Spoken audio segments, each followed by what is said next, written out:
Sa kaalaman naman po ng lahat na kapag, sasapit po ang Semana Santa, di po natin maiiwasan na dumami po yung tao dito sa mga especially sa mga beach resorts po natin. So ang ginagawa po ng Coast Guard natin is inihahanda po natin yung ating mga life-saving mga equipments po, in case na kailanganin.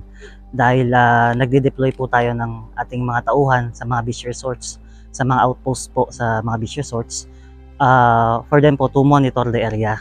Aside from that, sir, we have this recreational safety enforcement inspection wherein the Philippine Coast Guard po, we intend to inspect the safety compliances of beach resorts within our area of responsibility. Kagaya po ng sabi ko kanina, halos lahat naman ng inspections na ginagawa ng Coast Guard is checklist based po tayo. So may sinusunod po tayo ng mga parameters to check po if in this case kung yung beach resort po is compliant with the safety standards. Actually, same lang din ang effort. Ano naman yan, may days naman din na nag-iikot talaga ang Coast Guard.